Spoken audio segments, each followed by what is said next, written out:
Welcome to the webinar From Road to Renewal, Giving Electric Vehicle Batteries a Second Life, brought to you by Western Resource Advocates.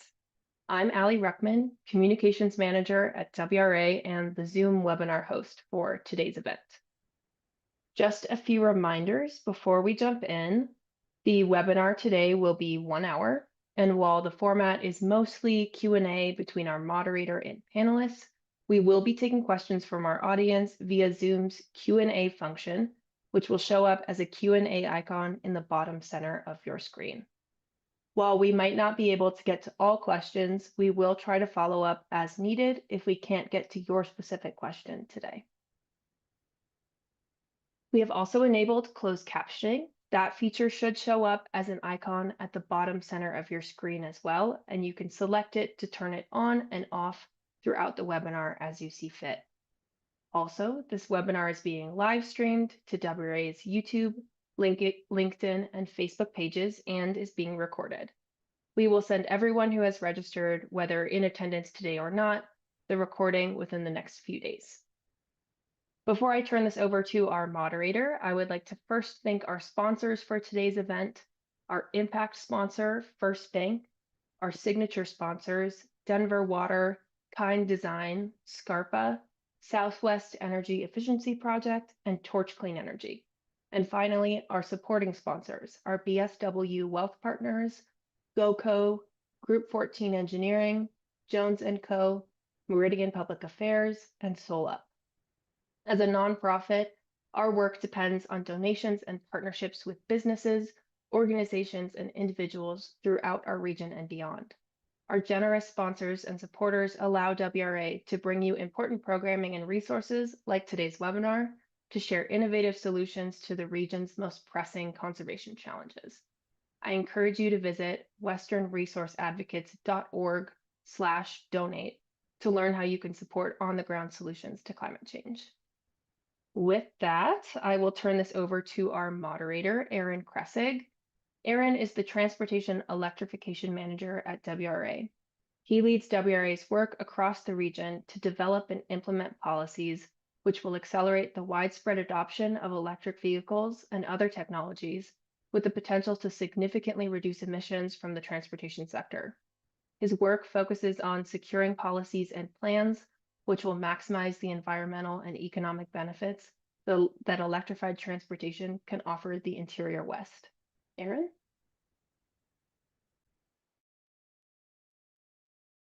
Thank you, Allie, and welcome everyone. Thank you for joining us today. I'm going to talk a little bit about, give a little bit of background on the EV Second Life landscape, and then we'll do a Q&A with panelists. So despite gloomy and somewhat misleading narratives about the trajectory of the EV market, EV sales are continuing to grow in the United States and across the globe. In Q3 of 2024, this trend continued, with sales growing 11% over where they were a year ago, and reaching about 9% of all automobile sales in the US, which is a new record for market share. As more and more new EVs hit the road, it's important to remember that the first generation of older EV models are more than a decade old. As cars come off the road, we must effectively plan for their end of life. This is why reusing and recycling EV batteries is so important, and why it's a crucial component in the transition to zero-emission vehicles.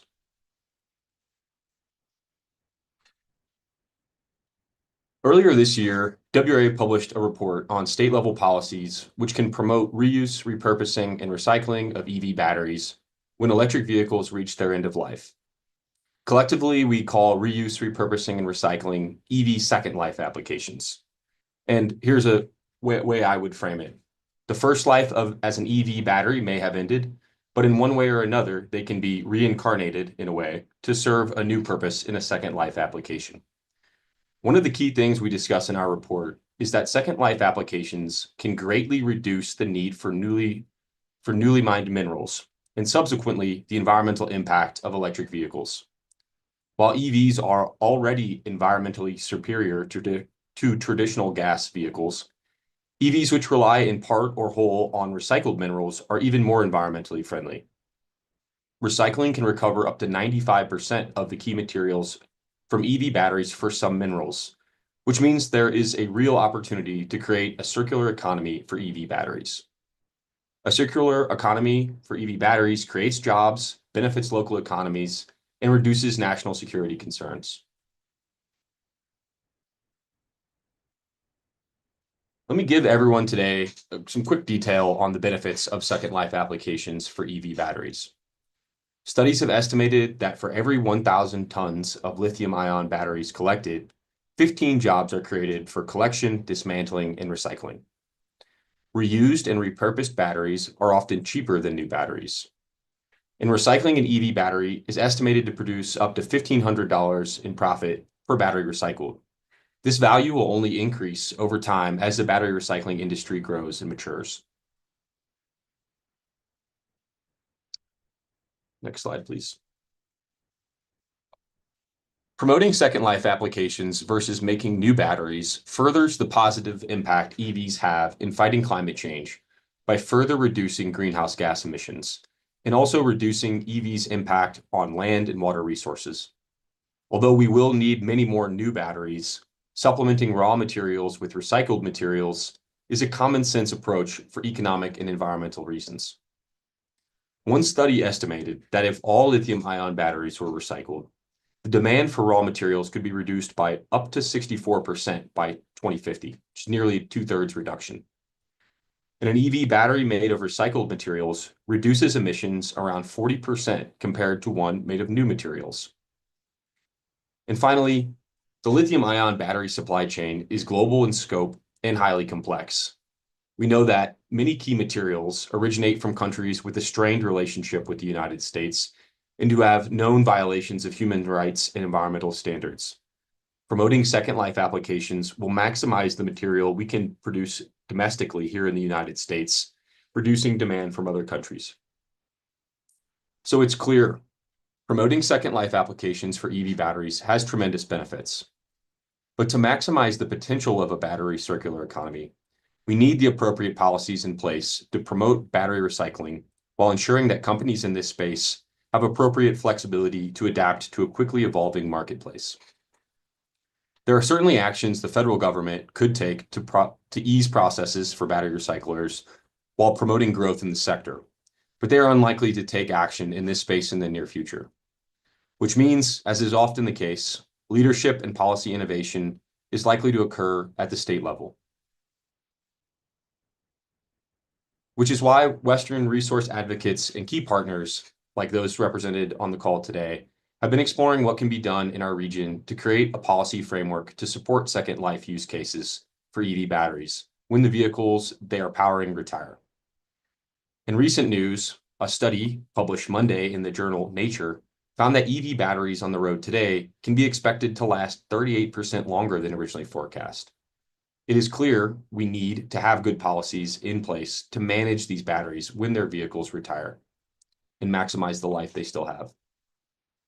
WRA has been working with partners on developing legislation to promote EV second life use cases in our Western states. This potential legislation includes many components, but to highlight a few, it would establish a battery management hierarchy which promotes reuse and repurposing of batteries before they are ultimately recycled to maximize the environmental and economic value of each battery. It would ensure that no EV batteries are going to landfill and require each battery to be responsibly handled by a corporation when the batteries are removed from the vehicle. And it would increase the efficiency and environmental performance of battery recyclers by ensuring all entities recycling EV batteries are meeting industry best practices and reporting on recovery rates of critical minerals. These are just a few of the policy elements being considered in battery end-of-life legislation WRA and partners are developing, which we feel can set an important precedent for state action to create a circular economy for EV batteries across states across the country. Okay, without further ado, I am excited to introduce today's panelists. First off, welcome Caleb Cage. Caleb is from Reno, Nevada, where he currently runs a private consulting firm. Through his firm, Caleb serves as the executive director of the Nevada Battery Coalition, a trade association working to provide a unifying voice for all parts of the battery supply chain in Nevada. Prior to starting his own firm, Caleb led several Nevada state agencies and worked for several Nevada governors. Caleb, welcome and great to have you. Next up, let's welcome Audrey DePaul. Audrey joined Tesla after working for over 10 years in the nonprofit climate movement and is currently serving as the managing advisor for public policy and business development at Tesla. She is responsible for a variety of policy issues aimed at accelerating the transition to sustainable energy. Audrey is particularly interested in different policy approaches to recover, reuse, and recycle used and end-of-life automotive and stationary energy storage batteries. Audrey, it's a pleasure to have you with us today. And last but not least, welcome Daniel Zotos. Daniel is a seasoned public affairs expert with a proven track record in government relations, public policy, issue advocacy, strategic communications, and electoral politics. He is committed to advancing clean energy technology and championing transportation electrification. As the Senior Manager of Public Affairs and Advocacy at Redwood Materials, Daniel manages company efforts in state government affairs, federal advocacy, and policy communications. He collaborates closely with policymakers, trade associations, nonprofits, and coalitions, advocating for policies that support the battery supply chain and its sustainability. Daniel, thank you for joining us. All right, so now we're going to get into questions. And this first question, to start us off, I'm going to give everyone a chance to answer. So the first question is, what excites you about working in the EV battery space today, particularly as it relates to second life applications? And Daniel, let's start with you. Yeah, thanks, Aaron, and good afternoon. I guess on the East Coast for everyone, or wherever you are across the country. It's great to be with everyone. This is a super exciting topic, and Aaron, I think you really teed up the issue really well here for all of us in terms of the opportunity. Excited to get into some of the details about Redwood's work. To directly answer your question, I'd say what I really find most exciting right now about electrification, end-of-life battery management, second life opportunities is frankly just how early it is in this journey overall. I mean, we're looking at increased quarter-to-quarter EV sales, market share. All of that is immense opportunity for future reuse, repurpose, and of course, more critical minerals and materials for a domestic battery supply chain. So that in general is just a really good thing for the United States for a lot of the reasons you mentioned. But, you know, it's also a pretty immense opportunity for this country as well when it comes to stationary storage applications and really how we view these materials overall. Redwood, myself, a lot of the work we do in this space, we are very clear to say EV batteries are not waste. This is a really strategic and valuable asset and resource.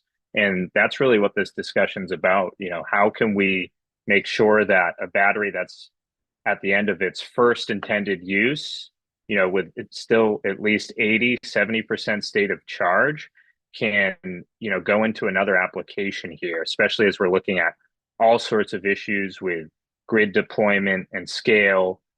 There's just so much opportunity here. And then just one last piece on this, I think it's collectively really about life cycle management as a whole here and how we view the asset, the resource beyond just the EV battery. And I think there's a lot of people on this call today doing good work. So I'm excited for the conversation. But overall, you know, it is just getting started, which means there is a long way to go here. And it's pretty exciting to think about that. Thanks, Daniel. And yeah, great perspective on this kind of being the start of the journey in this space. Audrey, what are your thoughts on this one? Yeah, first of all, thanks for having me. And I definitely echo Daniel's comments on, you know, the timely and essential conversation that this is. There's much to be said, much to be done, mostly on, you know, putting together an effective reverse logistics, making sure that used batteries and end-of-life batteries reach the best destination along their very complicated journeys.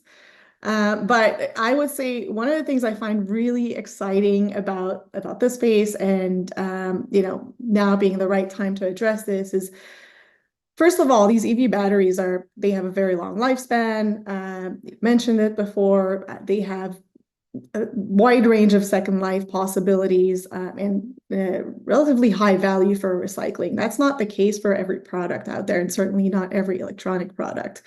There is also a growing industry need for battery materials. That's very much exemplified by how the sector is developing, how policy is developing right now in North America. We need those materials now more than ever for the industry. And so, this is really the ideal combination for a thriving circular economy. It's just a matter of organizing, coordinating those pieces, really. And so there's, I would say, a multi-stakeholder support for responsible management of batteries across the product's lifespan. The reality is that, and I don't think anyone is going to find this controversial, but nobody wants those valuable products or materials to be landfilled. Nobody. Governments, industry, consumers, everybody wants to see those materials being used to their full potential. So, governments are increasingly recognizing the importance of sustainable practices, sustainably managing the battery supply chain, and developing policies that really enable or support market-based second life initiatives.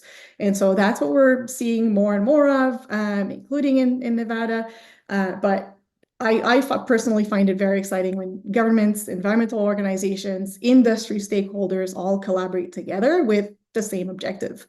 It's just a matter, again, of finding the right words and the right approaches to achieve that common objective. So, very exciting. Thanks, Audrey. And you make a great point. Recycling EV batteries isn't the same as recycling your tin cans or plastic bottles, as there's a lot of value that's still in those assets, even when the vehicle retires. Caleb, why don't you round us out for this one? Yeah, it's great to go third after two very bright and engaged speakers on the subject, because I can say and mean I second everything Daniel and Audrey said as far as why this is exciting. I'll add to it a Nevada spin, which is I think aligned with my purview with the Nevada Battery Coalition. But in general, just to double down on what they were saying, how often in my lifetime will I be able to see a complete revolution of the way we deal with and use a critical aspect of our lives, and that is energy, right? Something that has made our economies in North America so strong for so long, is our ability to move things quickly and easily, and be able to transition that. I don't know that I'll ever have another opportunity to witness a revolution of this significance in my lifetime, let alone to be a part of it. And so that's really exciting to me as somebody who's a history major and a public policy person who doesn't understand the chemistry and the electrical engineering and all of these things behind all of these things, to understand the social impact and the social import of what's going on around us with the energy transition, I think is just huge. And for Nevada to be a part of that. Nevada is famously a state where for a very long time you go to do things that aren't possible anywhere else, right? It's the place where gaming and resorts are so important to our economy, but we're so almost exclusively important to our economy for so long. We developed our mining economy based on the fact that we had the minerals, and not a lot of people living in these areas where the minerals were in the ground. But we've always had to find economic opportunity in unusual places because of our sparse population, because of so many things about the nature of our state and history.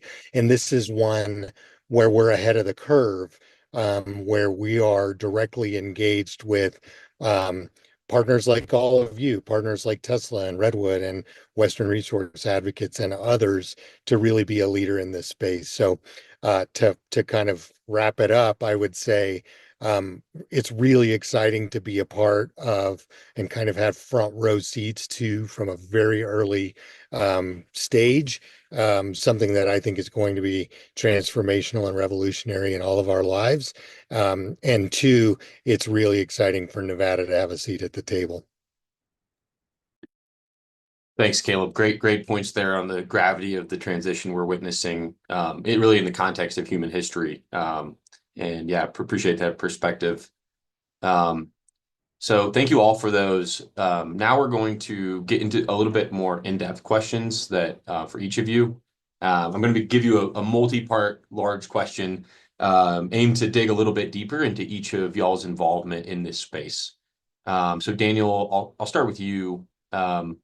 Redwood has emerged in recent years as one of the most promising companies in the EV battery recycling industry. Your company has gotten a lot of media attention from numerous outlets, including Bloomberg. Can you tell us a little bit more about what makes Redwood's recycling process unique in terms of its environmental impacts and how much of the key minerals you're able to recover through your process? And can you also speak to how you plan to use those recycled critical minerals from your processes as your company continues to scale up in the future? Yeah, thanks, Aaron. I guess just for starters, because I know we have a broad online audience as well. Redwood Materials, we are the largest lithium-ion battery recycler in North America. About 70% of all batteries recycled in North America actually come through our doors. We're based in Northern Nevada, hence the Nevada presence on this call in general. I know there's going to be some later discussion about Nevada's approach to this issue overall. And just real quick, I think just to back up for a minute, it makes sense to just mention, a little bit of our origin story. So we were founded by a gentleman, J.B. Straubel, the former CTO of Tesla, who had a front row seat really to the EV battery supply chain approach and issue and what it would take to really onshore the domestic battery supply chain to support EV adoption and electrification in the first place. And of course, critical mineral security, access to battery materials is crucial. We all learned collectively just the difficulty with supply chains during the COVID pandemic and what that could mean for businesses and processes and manufacturing and livelihoods as well. So with all that in mind, the work of Redwood was really focused on, twofold. Of course, doing the right thing from an environmental standpoint, building and engineering the processes to responsibly manage all types of lithium-ion rechargeable batteries at end of life, not just EVs. I know we're talking about that today, but also to take that a step further and reclaim, recover those materials and produce the battery materials and components necessary for domestic production, for domestic cell manufacturing. When we look at in recent years, just the announced cell manufacturing and production in North America, the number is always changing a bit. And Aaron, you made some good points on headwinds and EV adoption, but I think we're close to 1,000 gigawatt hours of cell production announced in North America over the next decade. All of that energy, all of that space is really going to require a consistent and durable supply of materials. And of course, we care about that for many reasons. Clean energy deployment is important. There's an incredible manufacturing blueprint with jobs associated with that work as well. And Redwood's really focused on all the above there. Of course, the recycling space, but also really the battery materials production space. So a bit more on that. It's been a pretty exciting year for Redwood overall. I mean, currently we are receiving 20 gigawatt hours of lithium-ion batteries annually. For the purposes of this topic, that equates to about 250,000 electric vehicle batteries. So, while that is, as I mentioned, still early innings for the industry, it's a pretty great milestone for us in terms of a capacity standpoint. In terms of our work, and to your point on environmental efficiency, Aaron, our process, and also to just echo Caleb Cage, I'm also a student of politics and history and public policy. We have some folks at my company much smarter than me when it comes to chemistry and processes. So I'll do my best to give you the high level overview. But overall, we've really brought to bear, some really advanced proprietary technology when it comes to resource recovery. We've brought online pretty impressive approach, what we would call reductive calcination. To our knowledge, this is the only calcining facility for battery recycling in North America. It's capable of processing over 60,000 metric tons of end-of-life batteries annually. This includes live battery cells, consumer batteries, EV modules, etc.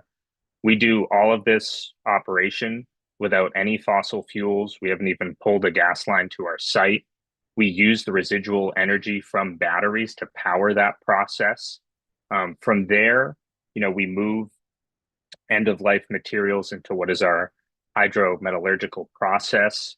This process, Aaron, I know you threw some stats around earlier. We have some great resources I'm happy to provide as well in terms of Redwood's ability to reclaim more than 95% of the critical minerals from batteries, your cobalt, lithium, nickel, copper, etc. These materials at this point are purified into intermediates or chemicals for high grade cathode active materials. That last point, that last term is just something I think is really important to mention for everyone on this call. There is not commercial scale cathode production in North America or domestically. That is really the secret sauce in terms of the United States advancing clean energy deployment and advanced battery manufacturing. So when you're able to couple recycling and recycled content with that production element, it really puts you in the driver's seat when it comes to deployment overall. And that's a huge focus for Redwood. I know it's a big focus for partnerships across the board and folks on this call today as well. And real quick, just mindful of time, a bit more on environmental impact. Redwood's worked closely. Actually, Stanford University conducted a life cycle analysis just on our process overall. We've seen some really good results in terms of just the environmental footprint, significant reduction. If you look at conventional mining cycles, for example, they account for over 30% of the environmental footprint for cathode materials. Our process reduces this to less than 5%. Compared to mining, we use 80% less energy. We generate 70% fewer CO2 emissions, require 80% less water. And then overall, our processes lower CO2 emissions up to 92% compared to conventional refinement methods. Final piece on this, when we think about recycling, we do need to just think about it as an overall process with multiple components that go into it. And as part of this life cycle analysis as well, we saw Redwood's process had an overall 40% less CO2 emissions than other traditional recycling processes as well. I just want to note that we are constantly iterating. Even this really good news and data is just a snapshot in time. We're always improving our processes. But it really goes to show what can happen when you bring the opportunity of economic might and what this transition means domestically, but also really with the beauty of a sustainable approach and really advanced engineering processes to bear. So it's exceptionally exciting, of course, for the folks at Redwood. Happy to get more into this as well, but it's super important for us to get this right domestically and have multiple folks in this space working on this problem. Thanks, Daniel. And, appreciate the Chemistry 101. I actually got a chance to visit the Redwood site, and it was the most chemistry I've heard and since I was probably in high school, but it was very interesting. And it's very important stuff. So Audrey, gonna turn to you next. Tesla is often considered the industry leader when it comes to moving first to create comprehensive EV ecosystems. For example, the battery supply chain and the Tesla charging network come to mind. Tesla has the largest market share here in the US, and some of the first EVs to be retired are likely to be Tesla's early models from the 2010s. So How is Tesla thinking about handling EV batteries when vehicles come offline? And specifically, are you planning to integrate reuse, repurposing, recycling, remanufacturing into your supply chain going forward? Yeah, there's a couple of sub questions in there, Aaron, but I'll try and address all or most of them. One of the things you mentioned is, it's some of the first EVs that are likely to be retired. Intuitively, one might assume that Tesla batteries are going to be the first to reach end of life, and I mean, in some cases, they certainly can. Vehicles get into crashes, and end up at the vehicle dismantling facility. But consider the fact that all of our cars, since the beginning, really are mid to long range vehicles. So they have high capacity batteries that often outlast short range vehicles, for the simple reason that, if you take a vehicle that has a 75 to 100 kilowatt hour battery, when it reaches 70% state of health, for instance, that vehicle would still meet the vast majority of, drivers' needs daily. So in some cases, that might actually skew, when the battery or when the vehicle actually reaches end of life. And when that long range vehicle reaches end of life, then the battery that it contains is still, in the majority of cases, still valuable for reuse, remanufacturing, or repurposing.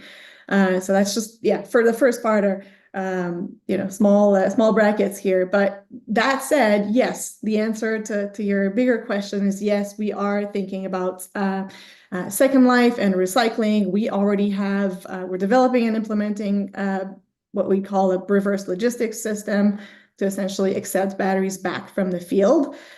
We have our own network of stores globally, which helps a lot, really, when you're able to integrate that all of those pieces into the reverse logistics. We also have a network of our own remanufacturing facilities, or remanufacture batteries whenever possible. So if a battery is defective for whatever reason, it's always assessed for remanufacturing before it's sent to recycling. And we have our own internal recycling operations, which today really serve mainly our battery manufacturing operations. But they're also, in some cases, treating end-of-life batteries that come from remanufacturing operations, or those high-mileage Tesla fleet vehicles, like the vehicles we use for service operations, for instance, which tend to have much higher mileage than your typical consumer vehicle. And in all of those pieces, in addition to the partnerships that we have with third-party transporters, recyclers, that allows us to create that full reverse logistics systems that I'm mentioning, and reintegrate recycled battery materials directly into our manufacturing operations, because we also have upstream battery materials processing and our own cell manufacturing. So we're really trying to close the loop as much as possible. The reality is that the vast majority of, as I'm sure you all know on this call, and I think, pretty much everyone who is listening to us, the vast majority of the EV batteries don't actually come back to the vehicle manufacturer. As much as we'd like that to happen, we don't own those vehicles once we've sold them to consumers, right? So those batteries follow the end-of-life vehicle. They're then recovered by vehicle dismantlers who assess the used parts, including the batteries, for second life or for recycling. And traction batteries they're usually the most valuable used part in an end-of-life vehicle, especially if they can still be reused, if they still have a second life. So we're not trying to reinvent the vehicle dismantling sector, but what we can do is to, with our reverse logistics system, essentially support that sector in taking back batteries that are unwanted by dismantlers or unwanted by third parties that do second life operations. So that's where we're really focusing our efforts. Thanks, Audrey, and good point on the vehicles lasting a long time. Testament to really kind of being ahead of the competition on the manufacturing in the early days. So appreciate that. Caleb, got you up next, and this one's a bit of a two-parter. Not that the other questions didn't have multiple questions in them, but first is you have a fascinating background as a veteran, a published author, a former state government official. With this vast and interesting life experience, what compelled you to get into the world of lithium-ion batteries? Well, thank you, and I apologize for the distracting multiple devices here. I'm in a relatively remote location, and hopefully you can hear me fine or hear me better on the phone. So thanks for the thumbs up there. Thank you for the kind words. I am born and raised in Reno, Nevada, or Sparks, Nevada, actually, and have always wanted to be a part of making my state better. And I think I at least tried to do that in various roles when I was working with the government for 15 years, whether I was working with for veteran services or emergency management and others. And when I started my own consulting firm, it just was it was a no-brainer to look for opportunities in this space, because for the reasons I laid out before, this is a revolutionary moment, I believe, and Nevada has a front row seat in this revolutionary moment. So this gives us an opportunity to really do something. I've got long time of public policy and political experience.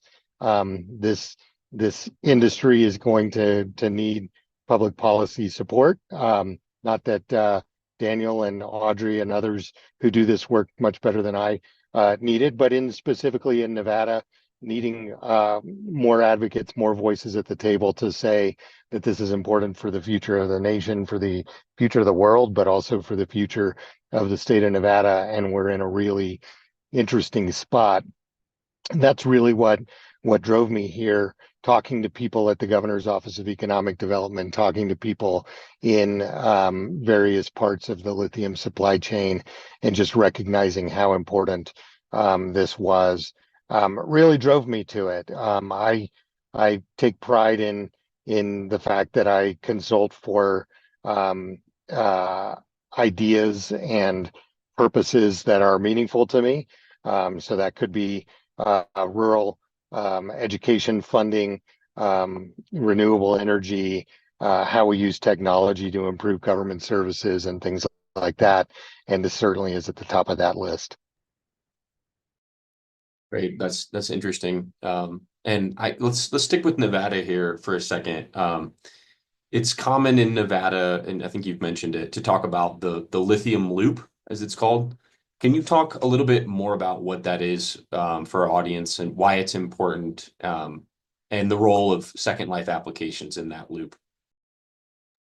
Yeah, absolutely. The lithium loop is great because it's an alliteration, and that works well in public speaking and engagement and that sort of thing. But really, what we're talking about is how Nevada is positioned in this space. And I'm pro Nevada and pro industry, but I would be remiss to not say, or to not say that we are in this space because of companies like Redwood Materials and Tesla and Panasonic and Lithium Americas and others who make up our membership, doing business in the state of Nevada and seeing Nevada as a place where this industry can excel. So we've identified 7 stages of lithium battery production, or lithium production, all the way from exploration and extraction, which I think speaks for itself, all the way upstream in the mining phase, all the way downstream to final engineering and manufacturing of projects, or products rather, and recycling. And I think you lost my visual, but I'll keep talking here anyway. So what that has allowed, or what that means is, we have this entire supply chain in the state of Nevada. So the more mining operations we get off the ground right now, and the more we can generate lithium here in the United States, because as we all know, there's only one active lithium mine in the United States. The more we can process that here in Nevada, the more we can move that towards chemical manufacturing and move that towards in product manufacturing, like they do at Tesla, at Panasonic, at other places, at Dragonfly Energy and others. And the more we can recycle that right here. So the less ground we have to cover at each step, the less expensive it's going to be in order to move it, and for that loop to be profitable and to make sense for companies like Redwood and Tesla and others to really be operational. And that's important because, as we all know, the global price of lithium can move, can go up, and it can go down. And so the more predictability we can build into it by tightening that supply chain, the more predictable it's going to be for the companies that want to move here. And what we've found is that's really important to companies, right? It's not just Nevada's business climate or tax incentives or whatever else we offer to companies to be here. It's proximity to other companies. It's the fact that JB Straubel and Elon Musk's Tesla is here in Nevada, and Redwood is located here, and Panasonic and others, and that helps us build up workforce development. It helps us build up research and development through our R1 institutions. It helps in every way. That if we're going to be onshoring and friendshoring this, why not do it in a way that is the most economical to transport all of these things? And we think Nevada is the place to do that. Obviously, other states think they're the place to do that as well, and we're happy to have others at the table with us. Thanks, Caleb. Always appreciate a little friendly competition between states. So final question to pose to you all before, if we have a little bit of time, we'll get to audience questions. So as we move forward and expect to see greater adoption of EVs and thus more EV batteries coming off the road and into reaching the end of life, what is needed to ensure that all retired EVs are achieving their maximum environmental and economic value? And Caleb, so you don't have to go last, we can start with you.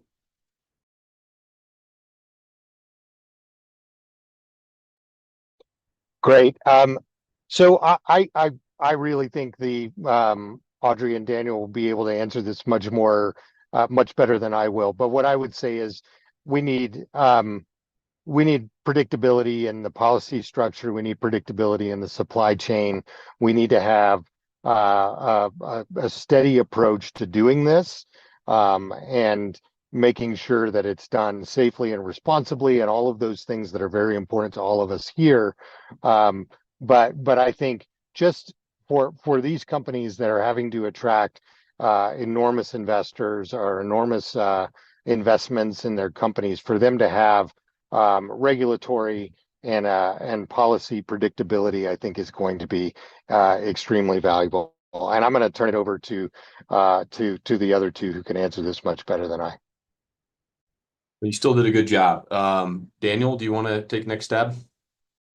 Yeah, happy to. I thought Caleb had some really good comments on predictability. A couple other words I'd throw in the mix is certainly collaboration across the value chain here in general. Audrey had some really good comments earlier just on the entire auto recycling and dismantling industry. There is a role for, what we've seen as the traditional economic scheme in this space to directly participate in the electric vehicle transition in this work. Redwood's done a lot of work when it comes to working with, of course, OEM partners. We have formalized partnerships across many of the major automotive OEMs. We have seen quite a willingness from OEMs to, of course, want to do the right thing here for all the reasons Audrey mentioned. I mean, this is a valuable resource. We should, of course, capture that and put that battery to the best possible use. also for auto recyclers and dismantlers, Redwood's done a lot of work to, early innings still, but at least demonstrate that there is a path for these batteries, whether it be a repurposed path, for the sake of this conversation, which is, of course, there's a lot of good work happening. I know there's a number of startups exploring, what grid scale utility service could look like with used EV batteries. Redwood has been doing quite a bit of work in this space as well. But also just making sure the economic and market response is allowed to happen here as this industry really grows. So, mentioning automotive recyclers and dismantlers and just that path of the battery, which Audrey commented on earlier, there really is a willingness to manage these batteries responsibly that is happening to a degree. I think policy structures, and everyone on this call has spent a lot of time with each other already talking about this. There's definitely good reason for policy structures and guardrails. I think when we think about responsible end markets and the importance of employing a lot of those recycling efficiency standards I mentioned earlier, assuring the value chain is partnering with folks like Redwood or others who are doing that type of recycling work. I think, for instances and mention of course, acknowledging the battery hierarchy and that players in this space should really attempt to put that battery to the best possible use. These second life application opportunities are also just good business. It looks like you would have higher value for these products if they're put to a secondary use. That's good for the industry. That's good for everyone, of course.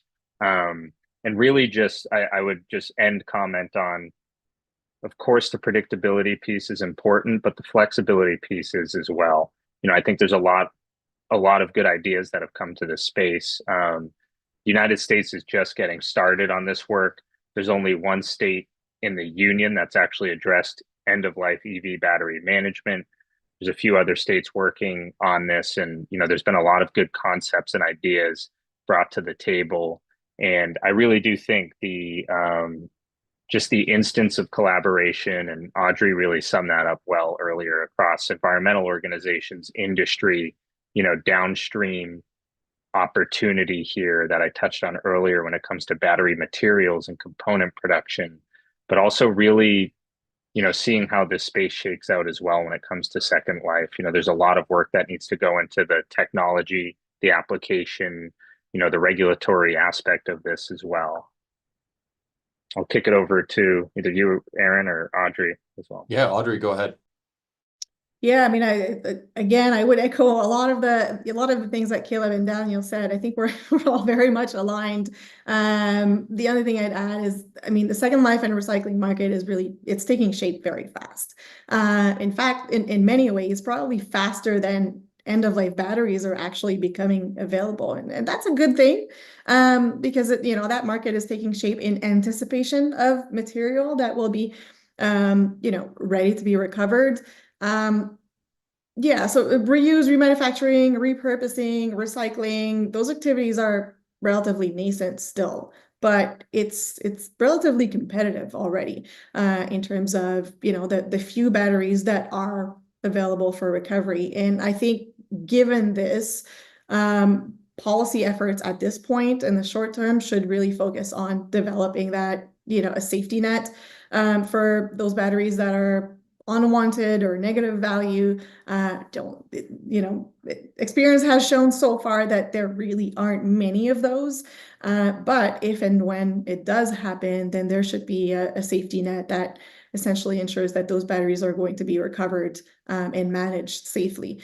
So this is in large part what happened in New Jersey, and what I think is taking shape slowly for Nevada. So I think that's where really efforts are needed for the next couple of months, maybe years. And we'll see with time if additional policy pieces are required, to support this market. Yeah, thanks, Audrey. And it is a fascinating time when, there's the conversations feels like they've just, been really getting going. And we know there's going to be a ton of EV batteries coming offline, but they're still just at the beginning of showing up. So it's an interesting junction to be at right now. And so that marks the end of our prepared questions. I think we have one or two questions from the audience. So I'll throw those out there, and then we will we'll see who wants to answer it. So one question if battery types diversify, will that complicate the recycling if the focus is just on lithium-ion batteries? Any volunteers for that one? Guess maybe I'll jump in first on that. Yeah, it's a good question. I guess like a more general answer to that I think is important. You know, we get a lot of questions in general around changing chemistries, economies of scale, LFP, et cetera. I think what's really important about the durability and the longevity of recyclers in this space is, you know, there's going to be headwinds, there's going to be market commodity pricing, what Caleb touched on earlier, but it's also just about the sort of how dynamic you scale your process so that you're able to work with your partners appropriately with the certain types of, you know, output products you're creating at given times as well. Of course, this is all in support of a lot of that downstream vision I mentioned earlier, you know, for an advanced battery manufacturing industry.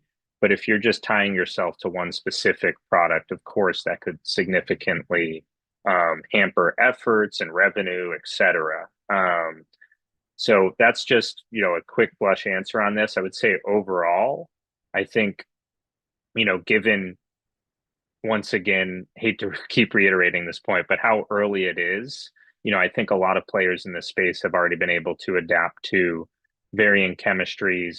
You know, entities like Redwood are certainly able and willing to take a broad swath of batteries across formats, chemistries, types. I haven't even gotten into the consumer space opportunity as well.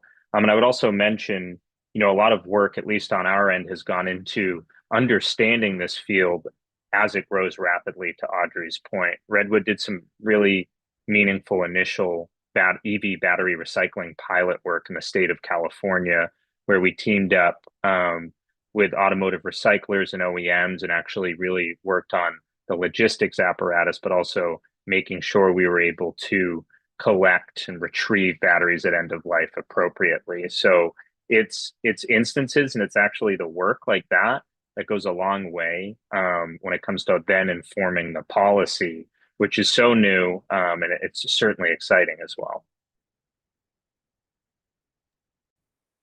Thanks. That's a good answer. We got one other one to pose before we have to turn things over. And there was a question about the workforce. So, you know, one big component of the clean energy transition broadly is this, you know, massive job creation opportunity it represents. The question we got was, you know, essentially the question was, are there enough workers for this industry? I would pose it maybe as, you know, where do you think, you know, this industry stands in terms of potential for job creation, and what are the type of jobs that are created by this industry?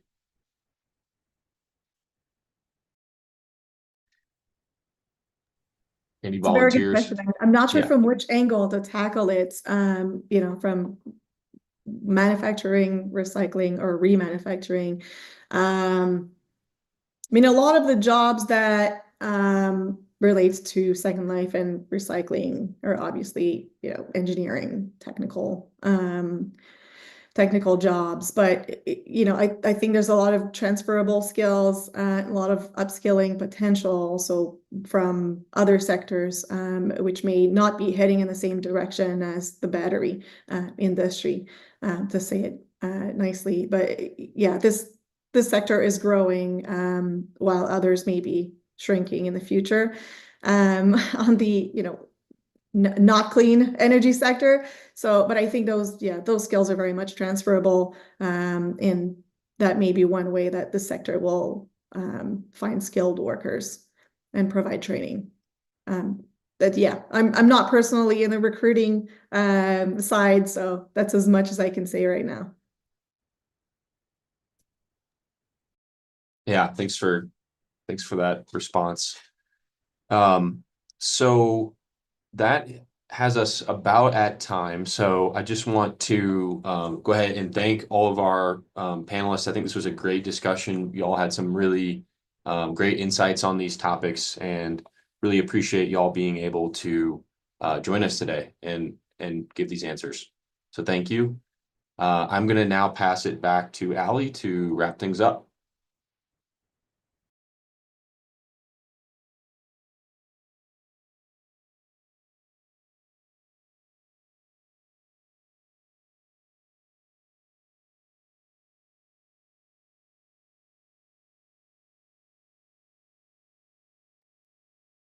Looks like might be having some a bit of technical difficulties there, but I can handle this one.